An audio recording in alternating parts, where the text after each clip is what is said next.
오늘 함께 묵상할 하나님의 말씀은 마가복음 8장 27절부터 30절까지입니다. 예수와 제자들이 빌립보 가이사랴 여러 마을로 나가실새 길에서 제자들에게 물어 이르시되 사람들이 나를 누구라고 하느냐? 제자들이 여짜와 이르되 세례 요한이라 하고 더러는 엘리야 더러는 선지자 중의 하나라 하나이다.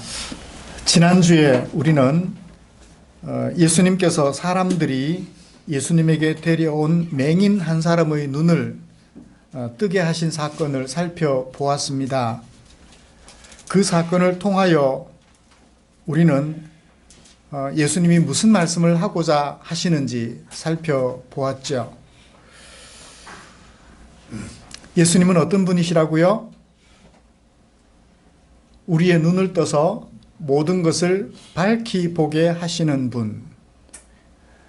예수님의 정체를 그렇게 드러내어 주셨고, 또 한 가지 더, 예수님께서는 제자들에게 그렇게 밝히 드러내어 보여주셨건만 제자들은 그때까지도 잘 몰라요. 그래서 예수님께서 뭐라고 말씀하셨나요? 아직도 깨닫지 못하느냐. 그렇게 안타까워하시던 예수님의 음성을 들을 수 있었습니다. 제자들은 오랜 시간 동안 예수님과 함께 다니면서 예수님께서 행하시는 일들을 보았습니다. 그렇다면 지금쯤에는 예수님이 어떤 분인지 또 무엇을 좋아하시는지 아라고 말씀하시면 그것이 어라는 뜻이구나 하는 것도 금방 알아챌 수 있을 정도로 분명하게 알 수 있어야 했습니다. 그러나 제자들은 예수님의 정체를 알지 못했고 예수님이 들려주시는 그 말씀의 의미를 알지 못했습니다. 마침 그때 사람들이 맹인 한 사람을 데리고 예수님께 나왔지요. 예수님께서는 제자들이 예수님의 정체를 알되 더욱 확실하게 알아야 될 것을 도전하시며 예수님의 가르침을 이해하되 분명하게 이해하기를 원하는 마음에 예수님께서는 그 맹인의 눈을 뜨게 하시는 사건을 통해서 보여주고자 했던 것입니다. 사랑하는 성도 여러분, 우리 모두는 예수님을 만났으며 예수님을 구주로 모신 사람들, 곧 성도가 된 사람들이에요. 그리고 예수님께서 행하신 일들에 대하여 많이도 들었고 예수님께서 가르쳐 주신 말씀을 참 많이도 배웠습니다. 우리 김광희 성도님을 제외하고 대부분 수년간 신앙생활을 해오셨어요. 어떻습니까? 우리는 이제쯤에는 예수님을 분명히 이해하고 예수님이 가르치심이 어떤 의미가 있는지 마음속에 깊이 새겨지나요? 무언가 흐릿하게 보여지는 것이 아니라 더욱 또렷하게 모든 것을 볼 수 있는 그런 안목이 열리게 되셨나요? 쉽지 않으실 거예요. 또 무슨 상황이 생기면 예수님의 정체도 까마득히 잊어버리고 예수님의 교훈의 말씀도 까마득히 잊어버리고 아마 그렇게 살아갈 것 같아요. 그렇지만 우리 마음에 간절한 소원이 있습니다. 예수님, 우리도 시간이 지나면서 예수님을 분명히 보되 또렷이 보아서 더 이상 헷갈리지 않고 더 이상 흔들리지 않으며 예수님 말씀 위에 견고하게 서는 성도들이 되기를 원합니다. 라는 소원 말입니다. 오늘 이렇게 간절한 소원을 가지고 함께 모인 우리를 위하여 하나님께서는 마가복음 8장 27절부터 30절까지 말씀을 주셨습니다. 먼저 이 말씀의 개요를 잘 살펴보고 설교 방향을 제시한 다음 계속해서 설교를 진행해 가고자 합니다. 본문은 어떤 식으로 구성이 되어 있을까요? 이것도 사건입니다. 사람들이 데려온 맹인의 눈을 뜨게 하신 예수님께서 곧바로 어디로 가시게 되었나요? 빌립보 가이사랴라는 이름을 가진 마을로 지나가게 되셨습니다. 그때 예수님께서 제자들에게 질문하셨죠. 질문은 두 가지였습니다. 하나는 사람들이 예수님을 누구라고 말하는가 하는 것입니다. 사람들이 그동안 예수님을 잘 이해하고 그리고 예수님을 수용할 수 있었는지 여부를 확인하고자 하셨는데 사람들이 제대로 알았나요? 예수님의 정체를 몰랐어요. 그냥 그렇게 사건은 끝이 나는가? 그래서 예수님은 아무것도 아닌 존재가 되고 마는가? 걱정이 되었는데 예수님께서 제자들을 향하여 다시 질문하십니다. 너희들은 나를 누구라고 하느냐? 그래도 제자들은 조금 나았던 것 같아요. 제자 중에 하나 베드로가 예수님께 대답합니다. 당신은 그리스도이십니다. 주는 그리스도이십니다. 라고 대답을 하게 되었으며 예수님께서는 그 사건에 그 이야기에 대하여 다른 누구에게도 말하지 말라 하는 것으로 사건은 종결이 됩니다. 이런 본문을 가지고 저는 두 가지로 설교하려고 합니다. 하나는 예수님께서 제자들에게 당신의 정체에 대하여 어떻게 생각하시는지 알아보기 위하여 어떤 방법을 취하셨나요? 질문이라는 방법을 취하신 거예요. 그래서 제자들에게 질문하신 예수님, 제자들에게 그 속에 있는 것, 예수님을 알고 예수님의 교훈을 이해한 그것이 얼마나 정확한지 알기 위하여 질문이라는 방법을 사용하셨다는 거예요. 그래서 질문을 사용하신 예수님, 그것에 대해 먼저 좀 살펴볼 것이고 이어서 다른 하나는 예수님께서 제자들에게 질문하신 의도와 제자들의 답변을 살펴보면서 예수님은 어떤 분이신지 우리가 정리하면서 오늘 설교를 마무리하려고 합니다. 차례로 살펴보면서 하나님의 은혜를 나눌 때 우리 모두 주님의 은혜로 충만하게 되시기를 간절히 소원합니다. 먼저 예수님께서 제자들에게 질문하신다라는 사실을 가지고 함께 살펴보십시다. 어떤 질문을 했나요? 사람들이 나를 누구라고 하느냐? 단계적입니다. 전체를 대상으로 사람들이 나를 누구라고 하느냐? 라고 질문하신 다음 축소됐습니다. 너희는 나를 누구라고 하느냐? 처음부터 됐든 너희는 나를 누구라고 하느냐라고 질문하지 않으시고 사람들이 어떻게 평가하는지 확인한 다음에 제자들에게 그러면 너희는 나를 누구라고 하느냐라고 질문하심으로써 제자들의 마음에 사람들과 다른 무언가 있는지를 확인해 보시는데 질문이라는 것을 사용하셨다는 것입니다. 지금까지 예수님께서는 제자들에게 당신의 정체에 대하여 질문다운 질문을 하신 적이 없습니다. 기억을 되짚어 보십시오. 사건들을 행하시면서 그 사건 속에 당신의 정체를 담아서 어떤 분인지 밝혀주셨을 뿐이지요. 그 다음 말씀을 가르치시면서 그 말씀 속에 당신의 정체를 담아 드러내 보여주셨을 뿐입니다. 사건에 필요한 것을 위하여 필요하면 지시를 하셨죠. 이것을 해라. 저것을 가져오렴. 뭐가 있느냐? 그렇게 말씀하시며 지시를 하셨을 뿐 제자들에게 질문다운 질문을 하지 않으셨습니다. 예수님께서 12명의 사람들을 제자로 부르신 것은 그들을 제자로 양육하기 위함이었을 것임에 틀림이 없습니다.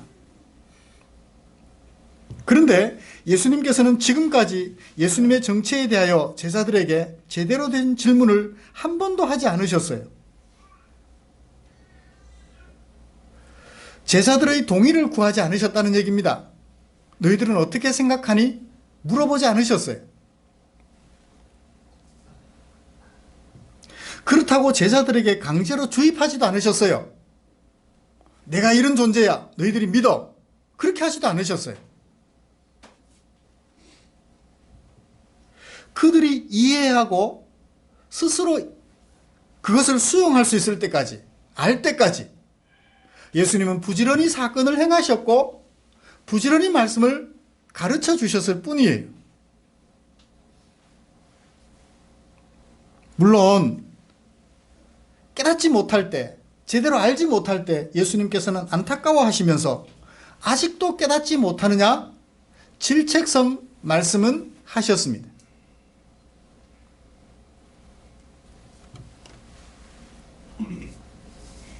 마가는 예수님의 이런 마음을 마치 드러내려고 했던 것 같아요. 왜냐하면 예수님께서 제자들을 부르실 때 마치 두 번에 걸쳐서 부르신 것처럼 얘기를 하고 있거든요. 1장 17절에 예수님이 처음으로 제자들을 부르셨습니다. 그리고 그 제자들을 부르신 다음 제자들 앞에서 사건을 행하시고 말씀을 가르쳐 주셨죠.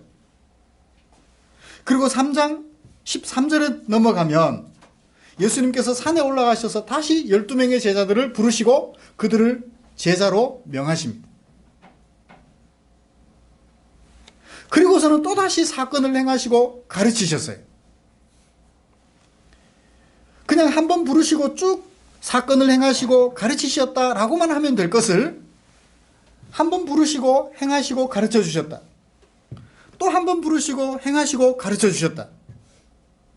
같은 사람들을 부르시는데 두 번 부르셔서 두 번 보여주신 것처럼 얘기를 해요. 이런 것을 대꾸법이라 한다면 한 번 부르시고 행하여 주시고 가르쳐 주셨다. 또 한 번 부르시고 행하시며 가르쳐 주셨다. 동일한 사건을 두 번 거듭 말해줌으로써 뭐라는 거예요? 강조해 주는 거죠. 마가는 예수님께서 제자들을 부르신 다음 이렇게 제자들을 양육하셨다라고 보여주시는 것 같아요. 보여주려는 것 같아요. 그리고 나서 이제 오늘 말씀에 와서 제자들에게 질문다운 질문을 하시는 거예요. 지금까지 나를 보았지? 너희들은 나를 누구라고 생각하니? 이제쯤에서 확인하시는 것 같아요. 지금까지는 한 번도 확인하지 않으셨어요. 이제 와서.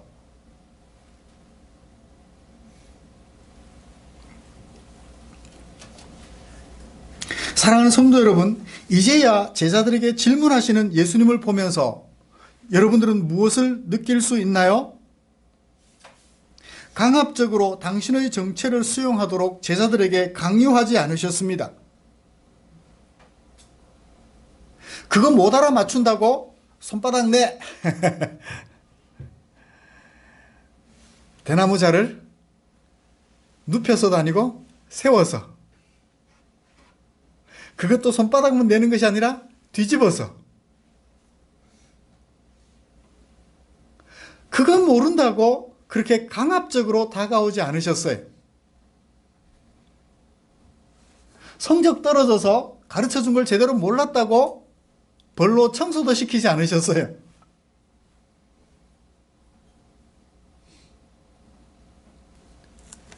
여기서 우리는 예수님에 대하여 무엇을 느낄 수 있나요? 우리를 인격적으로 대접해 주신다는 거예요. 당신의 종처럼, 당신의 노비처럼, 그래서 언제든지 버릴 수 있는 그런 존재로 우리를 생각하지 않으신다는 거예요. 소모품 정도로 생각하지 않으신다는 거예요. 우리를 인격적으로 생각해 주시고 인격적으로 대접해 주시는 거예요. 그래서 여러 가지 것들을 보여 그들 스스로 깨달을 수 있도록 해주시고 기다려주시고 때로는 다그쳐 주시며 마침내 한번 시험을 해보는 거예요. 너희들은 나를 누구라고 하느냐?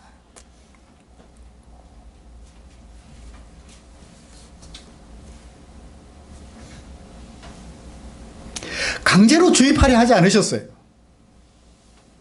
오늘날 돌아가는 세상을 보면 강제로라도 주입시키겠다는 게 사람들의 생각이에요. 뭐를 가지고 있으니까? 힘을 가지고 있으니까. 따라해. 내가 시키는 대로 해.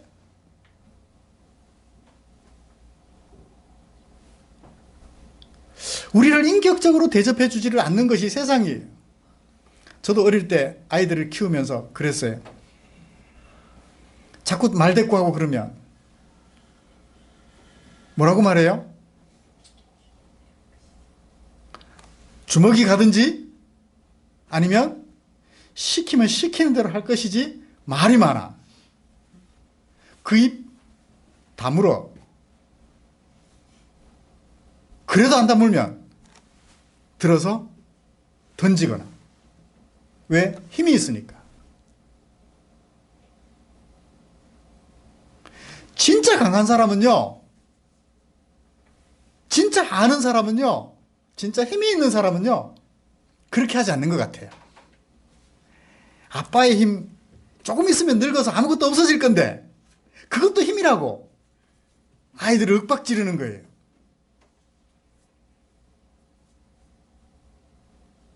형의 힘, 결혼해서 독립해가지고 가정을 잃어버리면 아무것도 아닌데 형이랍시고 수시로.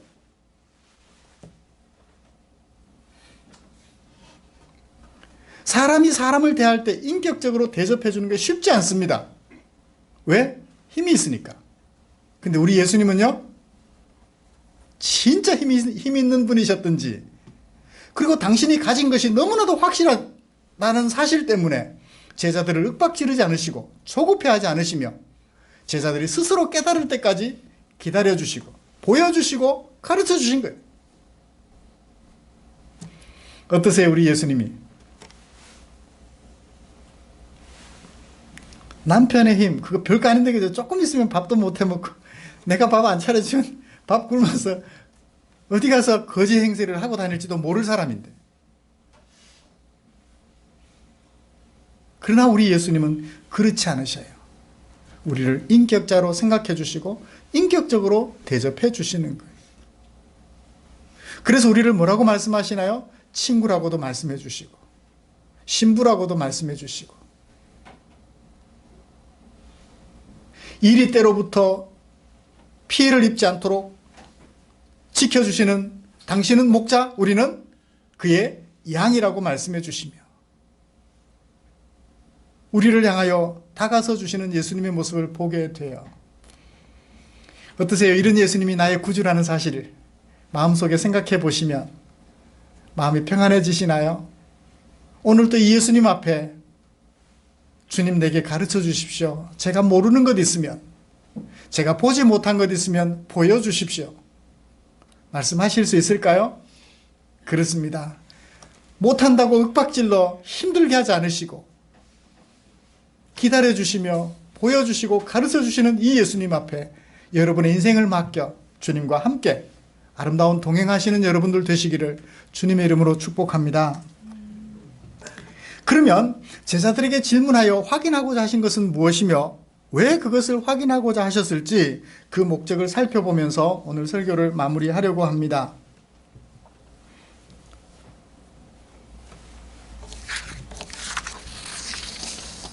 예수님께서 제자들에게 질문하신 것은 무엇이죠? 첫 번째는 사람들이 나를 누구라 하느냐, 두 번째는 너희가 나를 누구라 하느냐, 누구라고 하느냐라는 것이 두 가지 질문의 핵심이에요. 내가 누구냐는 거예요. 내가 누구냐?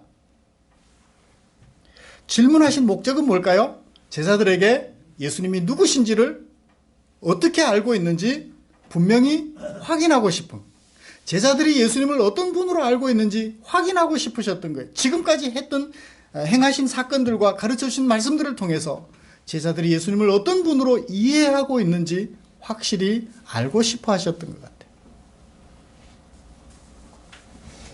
자, 이렇게 질문하신 내용을 통해서 그 목적을 알아보려면 몇 가지 주의하면 돼요. 언제 질문하셨는가? 왜 그때 질문하셨는가? 라는 것을 주의 깊게 살펴보시면 왜 그런 질문을 거기서 하셨는지 이해할 수 있어요. 차근차근 살펴볼까요? 언제 그 질문을 하셨죠? 언제? 27절. 예수와 제자들이 빌립보 가이사랴 여러 마을로 지나가실새. 그때 질문하신 거예요.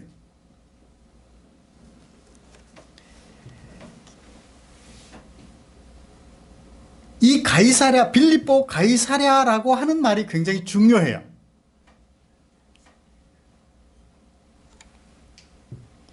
빌립보 가이사랴라고 하는 말은 27절을 다시 한 번 더 읽어보시면 이 큰 지역 이름인가요? 한 마을 이름인가요? 전반부를 한번 보셔요. 예수와 제자들이 빌립보 가이사랴 여러 마을로, 그러니까 빌립보 가이사랴라는 것은 지역 이름이고 그 속에 여러 마을들이 들어있다라는 거예요. 예를 들면 이런 거죠. 경상북도, 포항시. 그러니까 경상북도라는 지역 안에 포항도 있고 상주도 있고 영천도 있고 경주도 있고 있는 것처럼 가이사랴 빌립보 가이사랴 뭐 이렇게 해도 되고 저렇게 해도 괜찮습니다. 그 지역에 있는 여러 마을로 지나가실 때 예수님께서 질문을 하셨어요. 왜 하필 그때 질문하셨을까요? 이유가 있었고 마가는 그런 예수님의 의도를 잘 파악하여 우리에게 기록해 주신 것 같아요. 어떤 뜻인지 제가 설명을 드릴게요. 이건 제가 설명하지 않으면 여러분들은 이해하기가 쉽지 않습니다.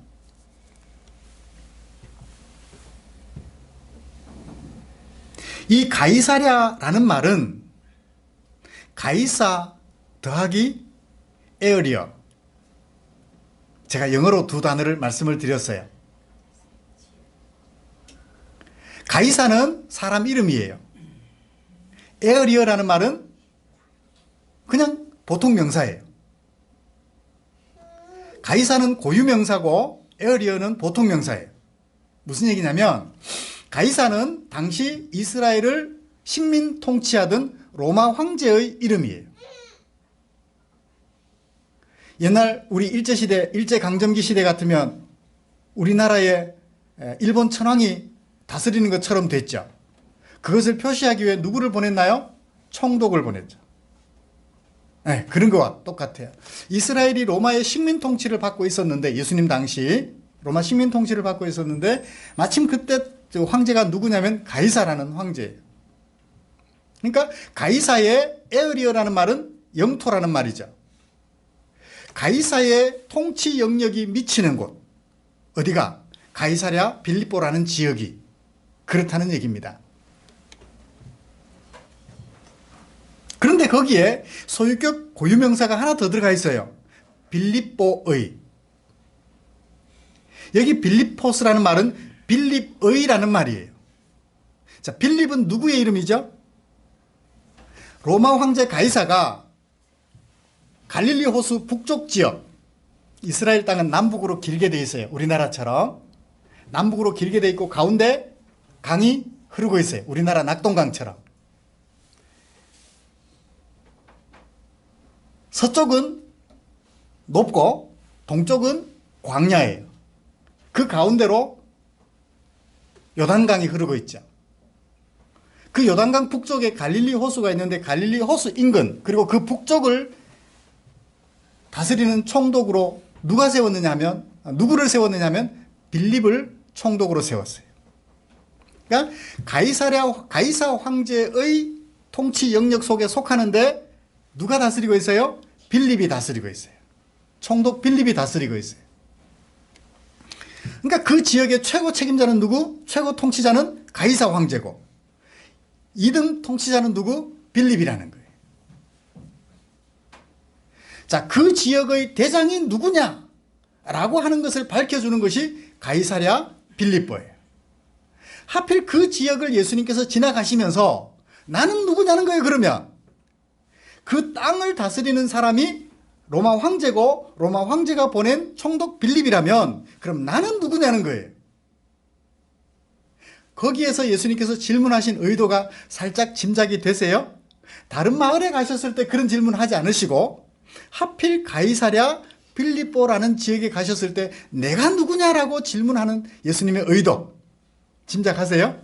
로마 황제 가이사, 총독은 그 밑에니까 놔두고 로마 황제 가이사와 비교해 볼 때 나는 누구냐는 거예요.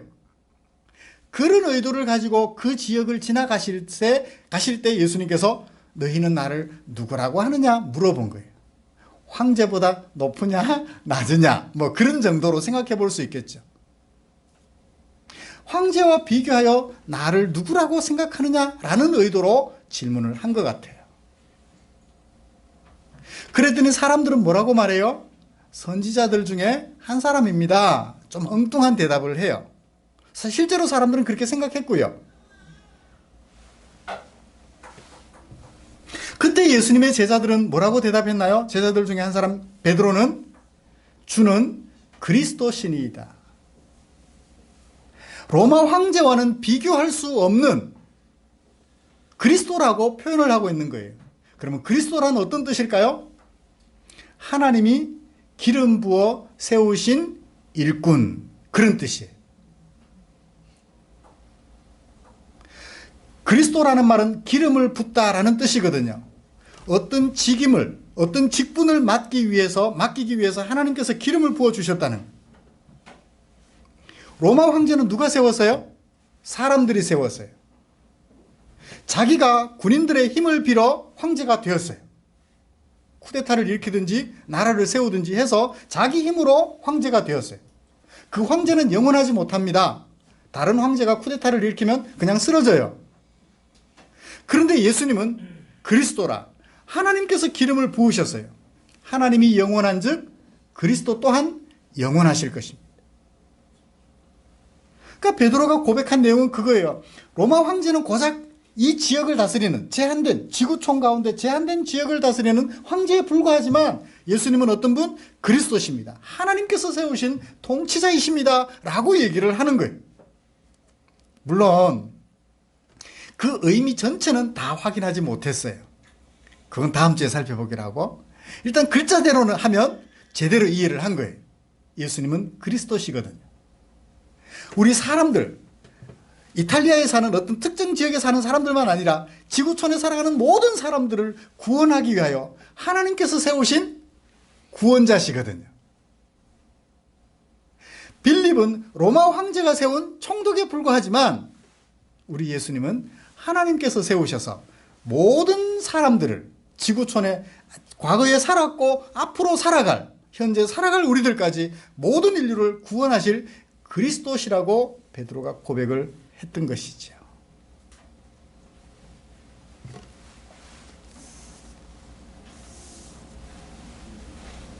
예수님께서 베드로의 그 대답을 들으신 후에 만족해 하셨을까요? 불만이셨을까요? 불만은 아니었던 것 같아요. 그 다음 사건 때문에 불만이 생겨나기는 했지만 그 사건 때문에는 불만은 없으셨던 것 같아요. 그래서 뭐라고 말씀하셨나요? 30절 이에 자기의 일이 뭔가요? 내가 그리스도라는 사실을 아무에게도 말하지 말라. 아직은 말할 때가 아니다라고 그렇게 말씀하신 것 같습니다. 그러니까 베드로의 대답에 대하여 예수님께서는 흡족해 하신 거죠. 지금까지 예수님께서 행하신 일들과 가르쳐 주신 말씀을 통하여 베드로가 예수님을 제대로 이해했다라고 예수님께서 평가하신 것으로 볼 수 있겠습니다.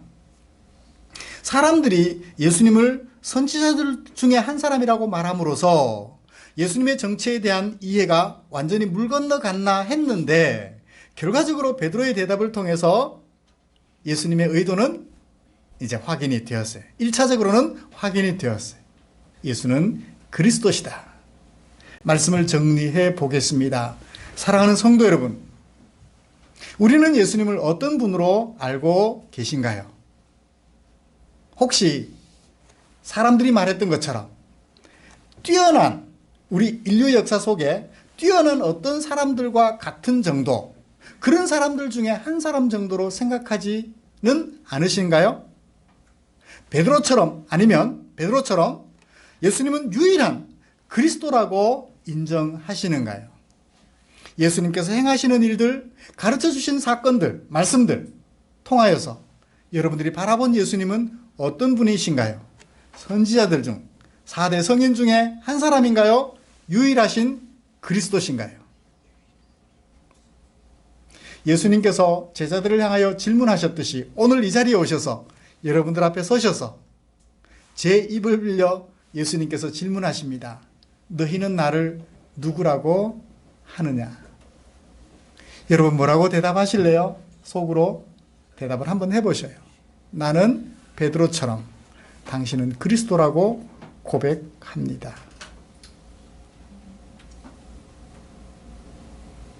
일단 내일 말씀에서 다음 말씀에서 또 야단 맞으니까 완벽하진 않지만 예수님을 그리스도로 인정합니다 라는 데서 다시 신앙의 출발점을 점검해보는 저와 여러분들 되시기를 주님의 이름으로 축복합니다.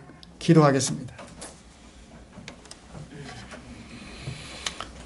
우리를 인격적으로 대접해 주시며 보여주시고 가르쳐 주셔서 깨닫게 해주시는 예수님의 모습을 보았습니다.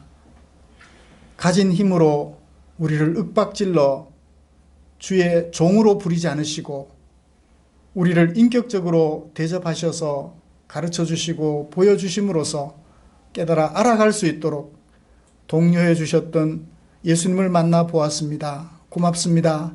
우리가 만난 예수님이 이런 분이라는 사실 때문에 많이 행복합니다.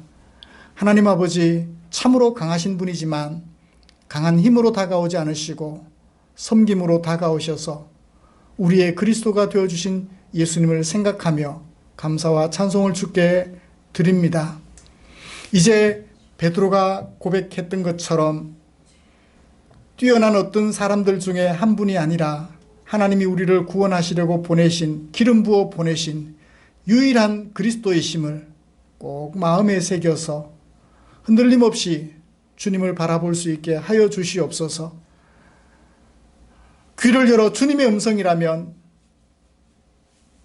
모두 새겨 들어서 내 마음속 깊이 간직할 수 있는 아름다운 주의 종들 되도록 은혜 내려 주시옵소서. 선지자들 중에 한 사람이 아니라 유일한 그리스도이심을 내 평생 바꾸지 않고 간직하며 고백할 수 있는 귀한 저와 우리 성도들이 될 수 있게 은혜 내려 주시옵소서. 예수님의 이름으로 기도드리옵나이다. 아멘.